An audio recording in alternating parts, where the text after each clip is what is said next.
Servir al amo, por Philip K. Dick. Applequist tomó un atajo por un campo desierto. Subió por un estrecho sendero que corría paralelo a la grieta profunda de un precipicio y entonces oyó la voz. Se paró en seco y empuñó la pistola.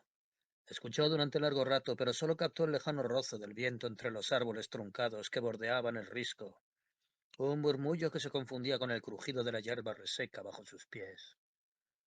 La voz procedía del barranco. Su fondo se veía enmarañado y lleno de desperdicios. Se acuclilló en el borde y trató de localizar la voz. No percibió ni un movimiento, nada que revelara el origen. Las piernas empezaron a dolerle, las moscas zumbaban a su alrededor y se posaban en su sudorosa frente. El sol le producía dolor de cabeza. Las nubes de polvo habían sido bastante finas durante los meses pasados. Su reloj, a prueba de radiaciones, le informó de que eran las 3.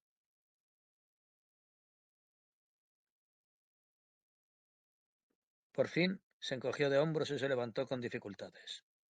Al diablo. Que enviaran una patrulla armada. No era su problema, era un cartero de cuarta categoría y un civil, por añadidura. Mientras trepaba por la colina en dirección a la carretera, volvió a escuchar el sonido, y ahora desde un lugar que dominaba el barranco, captó una fugaz movimiento. Experimentó temor e incredulidad. No era posible, pero lo había visto con sus propios ojos. No era un rumor propagado por las circulares de noticias. ¿Qué hacía un robot en el barranco desierto? Todos los robots habían sido destruidos años antes. Sin embargo, allí estaba, entre los desperdicios y las malas hierbas, un amasijo oxidado medio corroído. Le había llamado con voz débil cuando pasaba por el sendero. El anillo defensivo de la compañía le permitió salvar los 3 controles y penetrar en la zona del túnel. Descendió lentamente, absorto en sus pensamientos, hasta llegar al nivel de organización. Mientras se desprendía de la saca de correos, el supervisor asistente Jenkins se acercó a toda prisa. ¿Dónde diablos se ha metido? Son casi las 4. Lo siento. Applequist devolvió la pistola al guardia más cercano. ¿Qué posibilidades tengo de obtener un permiso de 5 horas? Me gustaría investigar algo. Ni una. Ya sabe que el ala derecha está desguarnecida. Es necesario que todo el mundo esté alerta las 24 horas. Applequist procedió a separar las cartas. La mayoría eran de tipo personal, intercambiadas entre supervisores principales de empresas norteamericanas. Cartas dirigidas a mujeres de vida alegre, más allá de la periferia de la compañía. Cartas dirigidas a familias, así como peticiones a oficiales de menor rango. En ese caso, dijo con aire pensativo, tendré que ir como sea. Jenkins escrutó al joven con suspicacia. ¿Qué sucede? ¿Ha encontrado algún aparato incólume? ¿Un escondite subterráneo? Applequist estuvo a punto de contárselo, pero no lo hizo. Tal vez, contestó con indiferencia. Es posible. Jenkins le dedicó una mueca de odio y abrió las puertas de la cámara de observación. Los oficiales estaban examinando las actividades del día ante un gran plano mural. Media docena de hombres maduros, la mayoría calvos, con el cuello de la camisa sucio y manchado, derrumbados en butacas. En una esquina, el supervisor, Ruth, dormía, con sus gordas piernas extendidas frente a él y la camisa abierta que dejaba al descubierto el vello del pecho. Estos eran los hombres que dirigían la compañía de Detroit. 10.000 familias, todo el refugio subterráneo dependían de ellos. ¿Qué tiene en mente? Retumbó una voz en el oído de Applequist. El director Loss había entrado de improviso en la cámara y pillado a todo el mundo desprevenido, como de costumbre. Nada, señor, respondió Applequist, pero los ojos acerados, azules como la porcelana, sondearon sus pensamientos. La fatiga habitual. Me ha subido la tensión. Tenía la intención de tomar unas horas de permiso, pero con tanto trabajo. No trate de engañarme. No se necesitan carteros de cuarta categoría. ¿Cuál es su auténtica intención? Señor, ¿por qué fueron destruidos los robots? Preguntó Applequist, a bote pronto. Se hizo en silencio. El rotundo rostro del Lost traslució sorpresa y acto seguido hostilidad. Applequist se apresuró a continuar antes de que el hombre pudiera hablar. Sé que le está prohibido a mi clase hacer preguntas teóricas, pero es muy importante que lo averigüe. El tema está cerrado, replicó Lost en tono amenazador. incluso para el personal de máximo nivel. ¿Cuál fue la relación de los robots con la guerra? ¿Por qué se declaró la guerra? ¿Cómo era la vida antes de la guerra? El tema está cerrado, repitió Loss. Caminó con parsimonia hacia el plano mural y Applequist se quedó solo entre el ruido de las máquinas y los murmullos de oficiales y burócratas. Reanudó la selección de cartas como un autómata. Había estallado la guerra y los robots se vieron mezclados en ella. Eso lo sabía. Algunos habían sobrevivido. De niño, su padre le había llevado a un centro industrial y los había visto trabajando en sus máquinas. En otro tiempo habían sido muy complejos. Esos ya habían desaparecido. Pronto acabarían también con los sencillos. Ya no se fabricaba ni uno más. ¿Qué ha ocurrido? Había preguntado cuando su padre se lo llevó a rastras. ¿A dónde han ido a parar todos los robots? Tampoco entonces había obtenido respuesta. Eso había sucedido 16 años antes y ahora ya no quedaba ninguno. Hasta el recuerdo de los robots estaba desapareciendo. Al cabo de unos años, la palabra se borraría del diccionario. Robot. ¿Qué había pasado? Terminó con las cartas y salió de la cámara. Ningún supervisor se dio cuenta. Estaban discutiendo algún punto erudito de estrategia. Maniobras y contramaniobras entre las compañías. Tensión e intercambio de insultos. Encontró un cigarrillo arrugado en el bolsillo y lo encendió con mano inexperta. Llamada a cenar, anunció el altavoz del pasadizo. 1 hora de descanso para el personal de máximo nivel. Algunos supervisores pasaron ruidosamente a su lado. Applequist apagó el cigarrillo y se dirigió a su puesto. Trabajaría hasta las 6. Después sería su hora de cenar. Ningún otro descanso hasta el sábado. Claro que, si no iba a cenar, el robot debía de ser de poca categoría, perteneciente al grupo final liquidado. El tipo inferior que había visto de niño. No podía ser uno de los complicados robots de la guerra, haber sobrevivido en el barranco, haberse oxidado y podrido durante todos aquellos años transcurridos desde la guerra. Su mente mantuvo a raya la esperanza. Entró en un ascensor con el corazón acelerado y apretó el botón. Al anochecer lo sabría. El robot yacía entre montones de escoria metálica y malas hierbas.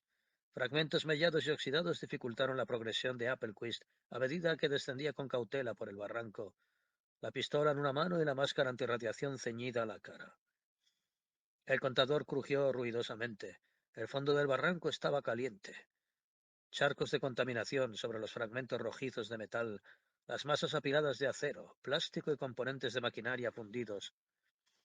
Apartó a puntapiés marañas de cables ennegrecidos y se alejó con cautela del profundo depósito de combustible de alguna máquina antigua, ahora invadido por plantas trepadoras. Una rata salió corriendo. El sol estaba a punto de ponerse. Sombras oscuras se extendían por doquier. El robot le miró en silencio. La mitad ya no existía, solo quedaba la cabeza, los brazos y el tronco, un círculo mellado irregular, como si le hubieran arrancado de cuajo la parte inferior. Estaba inmovilizado. Tenía toda la superficie agrietada y corroída. Faltaba una lente ocular. Algunos dedos estaban torcidos de manera grotesca y hacía de espaldas cara al cielo. Era un robot de los tiempos de la guerra, desde luego. En su único ojo brillaba una conciencia arcaica. No era el simple obrero que había visto de niño. La respiración de Applequist se aceleró. Era auténtico. Seguía sus movimientos sin descuidar detalle. Estaba vivo. Todo este tiempo, pensó Applequist. Todos estos años. Se le erizó el vello de la nuca. Todo estaba en silencio. Las colinas, los árboles, las masas de ruinas, nada se movía. Los únicos seres vivos eran el viejo robot y él. Tirado en el barranco esperando a que alguien apareciera. Se levantó un viento frío y se ajustó automáticamente el sobretodo. Algunas hojas volaron sobre el inmóvil rostro del robot. Sobre su tronco habían crecido plantas trepadoras. Se habían introducido en sus entrañas. Había llovido sobre él. El cielo lo había bañado. En invierno la nieve lo había cubierto. Ratas y animales lo habían olfateado. Los insectos habían recorrido sus restos. Y continuaba vivo. Te oí, murmuró Applequist. Te oí mientras caminaba por el sendero. Lo sé, contestó el robot. Vi que te parabas. Su voz era débil y seca, como el sonido de las cenizas al rozar entre sí, sin tono ni matices. ¿Quieres decirme la fecha? Sufrí un corte de energía por tiempo indefinido. Las terminales de los cables se cortaron temporalmente.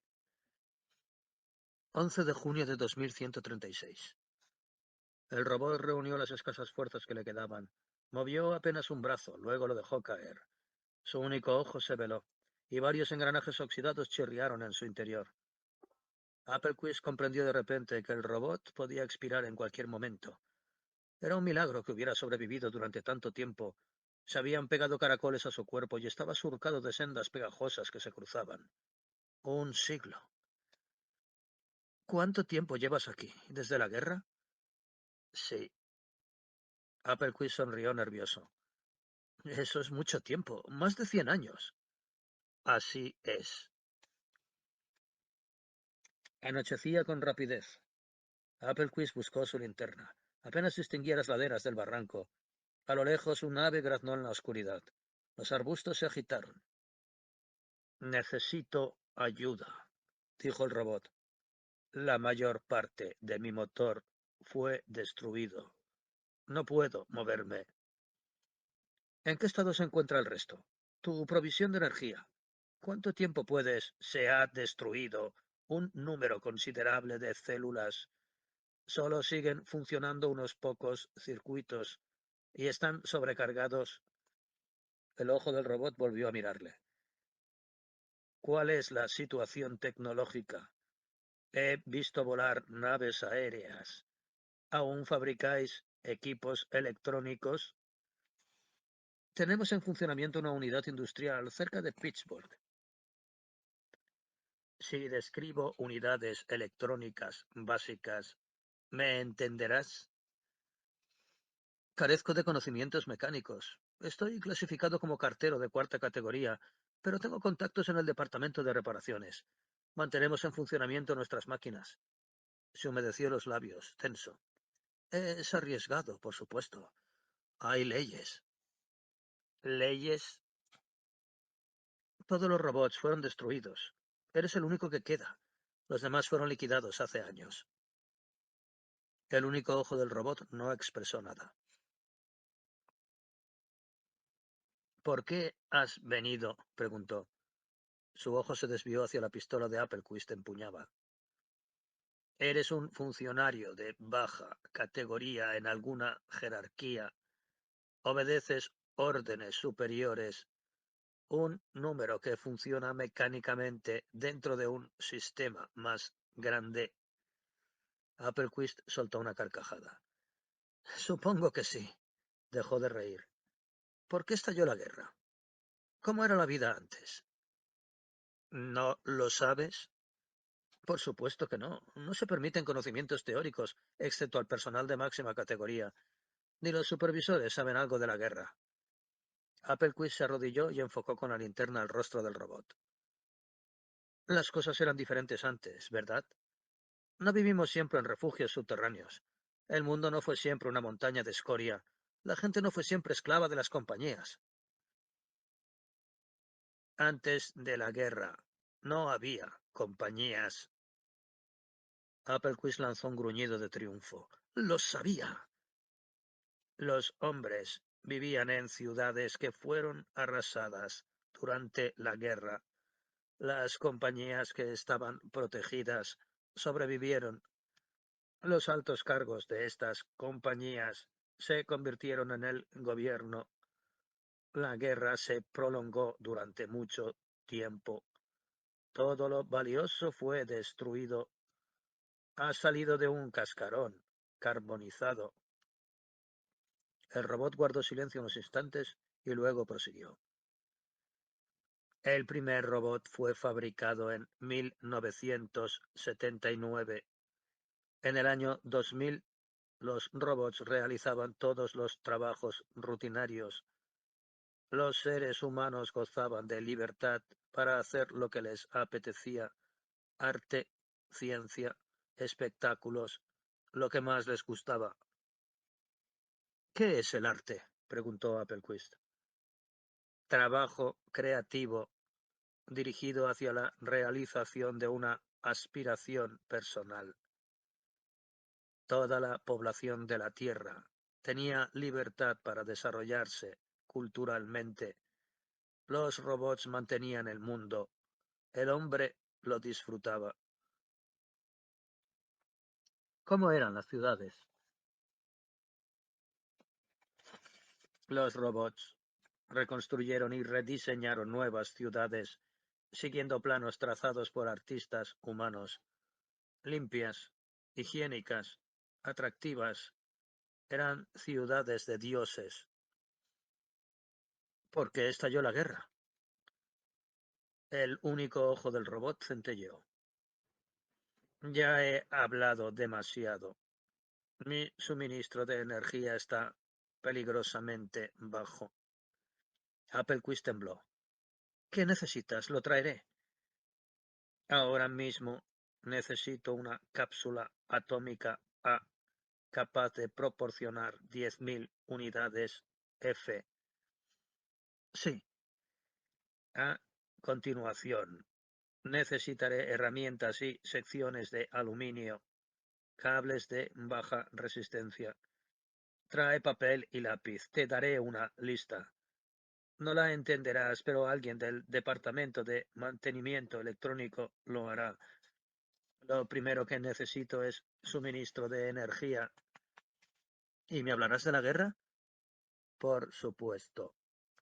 El robot se sumió en el silencio. Las sombras se arrastraban a su alrededor. El frío aire de la noche agitó las hierbas y los arbustos. Date prisa. Mañana, si es posible. Debería dar parte de usted, dijo el ayudante de supervisión Jenkins. Media hora de retraso y ahora esto. ¿Qué está haciendo? ¿Quiere que le despidan de la compañía? Applequist se acercó al hombre. He de conseguir este material. El escondite está bajo la superficie. He de construir un acceso seguro. De lo contrario, todo quedará sepultado bajo los escombros. ¿Es muy grande el escondite? El abultado rostro de Jenkins expresaba codicia y suspicacia a la vez. Ya estaba gastando la recompensa de la compañía. ¿Ha podido verlo? ¿Contiene máquinas desconocidas? No reconocí ninguna, contestó Applequist, impaciente. No perdamos el tiempo. La masa de cascotes está a punto de derrumbarse. He de proceder con celeridad. ¿Dónde está? Quiero verlo. Voy a hacerlo solo. Usted proporcióneme el material y cubra mi ausencia. Esa es su parte. Jenkins se debatió en un mar de dudas. Si me miente, Applequist. No miento, respondió Applequist irritado. ¿Cuándo tendré la unidad de energía? Mañana por la mañana. Tendré que cumplimentar un montón de formularios. ¿Estás seguro de que puede manejarla? Será mejor que le acompañe un equipo de reparaciones para asegurarnos. Puedo manejarla, le interrumpió Applequist. Consígame el material, yo me ocuparé de lo demás. El sol de la mañana se filtraba entre los desperdicios. Applequist encajó la cápsula nueva. Nervioso, enroscó los tornillos, sujetó el forro protector corroído y se puso en pie tembloroso. Tiró la cápsula antigua y aguardó. El robot se movió. Su ojo cobró vida, movió el brazo sobre el tronco y los hombros de forma experimental. ¿Todo bien? Preguntó Applequist con voz hueca. En apariencia, sí. La voz del robot era más potente, clara y confiada.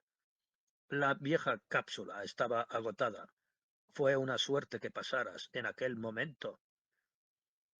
Dices que los hombres vivían en ciudades, atacó Applequist. ¿Los robots trabajaban? Los robots realizaban las tareas rutinarias necesarias para mantener el sistema industrial. Los humanos gozaban de todo el tiempo libre que deseaban. Nos gustaba trabajar para ellos. Era nuestra misión. ¿Qué pasó? ¿Qué salió mal? El robot cogió papel y lápiz mientras hablaba. Trazaba cifras. Existía un grupo fanático de humanos, una organización religiosa. Afirmaban que Dios ordenó al hombre ganarse el pan con el sudor de su frente. Querían que los robots desaparecieran y los hombres volvieran a las fábricas para trabajar como esclavos en tareas rutinarias. ¿Por qué? Afirmaban que el trabajo ennoblecía el espíritu. El robot le entregó un papel. Esta es la lista de lo que quiero. Necesitaré esos materiales y herramientas para reparar mi sistema. Applequist manoseó el papel.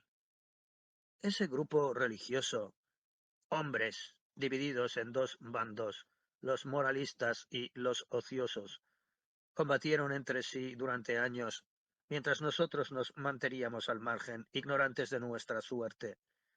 No podía creer que los moralistas se impusieran a la razón y al sentido común, pero así fue. ¿Crees? Empezó Applequist, y luego calló. Apenas se atrevía a verbalizar la idea que corroía su fuero interno. ¿Existe alguna posibilidad de que vuelvan a existir robots? Tus palabras son oscuras. El robot partió el lápiz en dos y lo tiró. ¿Qué quieres decir? La vida no es agradable en las compañías. Muerte y trabajo duro. Formularios, turnos, periodos de trabajo y órdenes. Es vuestro sistema. Y yo no soy el responsable. ¿Qué recuerdas sobre la construcción de robots? ¿Qué eras tú antes de la guerra? Era un controlador de unidades. Me dirigía a una unidad de fabricación de emergencia cuando mi nave fue derribada. El robot señaló los restos que lo rodeaban. Eso fue mi nave y mi cargamento. ¿Qué es un controlador de unidades? Dirigía la fabricación de robots. Diseñé y alenté la producción de tipos básicos de robot. A Applequist le daba vueltas la cabeza. Entonces eres un experto en la construcción de robots. Sí, el robot señaló el papel de Applequist que tenía en la mano. Consigue esos materiales y herramientas lo antes posible. Así estoy completamente indefenso. Debo recuperar mi movilidad. Si alguna nave sobrevolara este lugar. La comunicación entre compañías es deficiente. Entrego las cartas a pie. La mayoría de los países están devastados. Podrías trabajar sin que nadie te detectara. ¿Qué me dices de tu unidad de fabricación de emergencia? Tal vez no fue destruida. El robot cabeceó lentamente. Fue ocultada concienzudamente. Existe una ínfima posibilidad. Era pequeña, pero muy bien equipada, autosuficiente. Si consigo piezas de repuesto, ¿podrías? Hablaremos de eso más adelante. El robot se tendió en el suelo.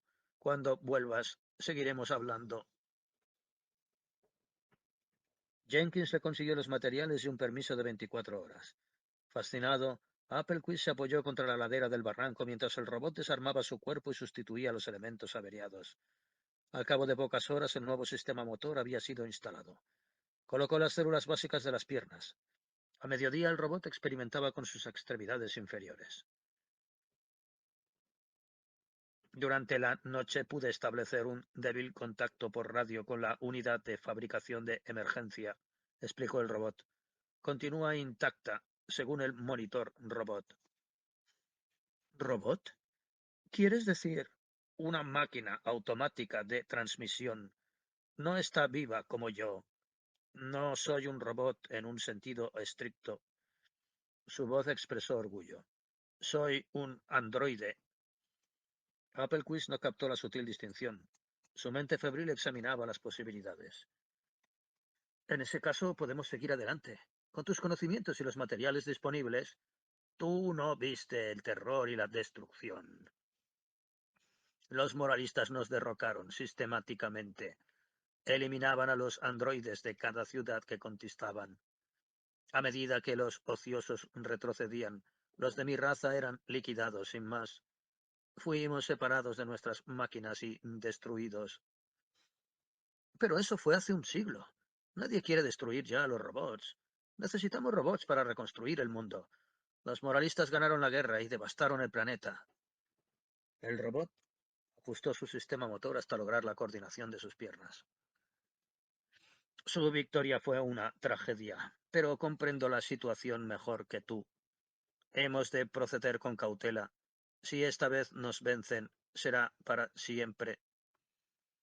Applequist siguió al robot mientras éste avanzaba con cautela hacia la ladera del barranco. El trabajo nos oprime. Esclavos en refugios subterráneos, no podemos seguir así. La gente agradecerá la vuelta de los robots. Te necesitamos.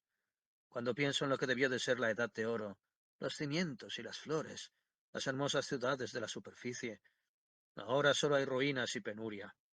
Los moralistas ganaron, pero nadie es feliz. Nos encantaría. ¿Dónde estamos? ¿Qué lugar es este? Un poco al oeste del Mississippi, a unos cuantos kilómetros. Hemos de conseguir la libertad. No podemos vivir así, trabajando bajo tierra. Si tuviéramos tiempo libre, podríamos investigar los misterios de todo el universo. Encontré algunas viejas cintas científicas, trabajos teóricos sobre biología. Aquellos hombres trabajaron durante años en temas abstractos. Tenían tiempo. Eran libres.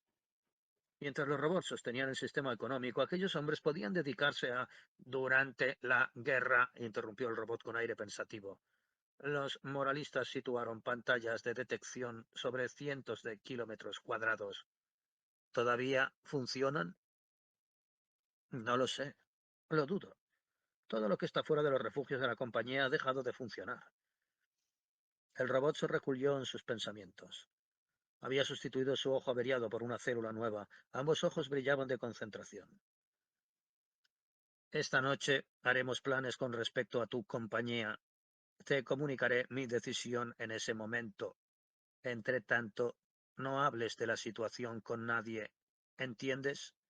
Lo que me preocupa ahora es el sistema de carreteras. La mayoría de las carreteras está en ruinas. Applequist intentó contener su entusiasmo. Estoy convencido de que casi todos los miembros de mi compañía son ociosos. Tal vez algunos peces gordos sean moralistas, algunos supervisores, en todo caso, pero las clases bajas y las familias... Muy bien, interrumpió el robot. Nos ocuparemos de eso más tarde. Miró a su alrededor. Utilizaré parte del equipo averiado. Funcionará. De momento, al menos. Applequist consiguió esquivar a Jenkins. Atravesó a toda prisa el nivel de organización y se encaminó a su puesto de trabajo. Su mente era un torbellino. Todo lo que le rodeaba se le antojaba vago, poco convincente. Los supervisores pendencieros, las máquinas ruidosas, los funcionarios y burócratas de poca monta que corrían de un lado a otro con mensajes e informes. Cogió un puñado de cartas y empezó a distribuirlas mecánicamente. Has estado fuera, observó con ironía el director Loss. ¿Alguna chica? Si se casa con alguien ajeno a la compañía, perderá la poca categoría que tiene. Applequist apartó las cartas. Quiero hablar con usted, director. El director Loss negó con la cabeza. Vaya con cuidado.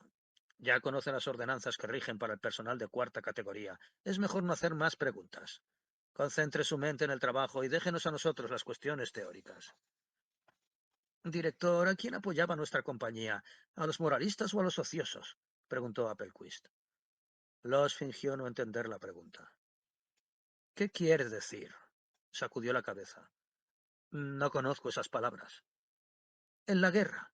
¿De qué lado estábamos? ¡Santo Dios! Exclamó Loss. Del lado humano, por supuesto. Una cortina impenetrable cayó sobre su rotundo rostro. ¿Qué quiere decir, moralista? ¿De qué me está hablando? Applequist empezó a sudar de repente. Apenas le salía la voz. Algo no cuadra, director. La guerra fue entre dos grupos de humanos. Los moralistas destruyeron a los robots porque desaprobaban que los humanos se entregaran al ocio. La guerra se libró entre hombres y robots, replicó Loss. Nosotros ganamos. Destruimos a los robots. Pero si trabajaban para nosotros. Fueron construidos para trabajar, pero se rebelaron. Poseían una filosofía. Seres superiores. Androides. Los consideraban simple ganado. Applequist temblaba de pies a cabeza. Pero aquel me dijo, nos masacraron. Millones de humanos murieron antes de que les paráramos los pies. Asesinaron, mintieron, se escondieron, robaron, hicieron cualquier cosa con tal de sobrevivir. Eran ellos o nosotros. No hubo cuartel.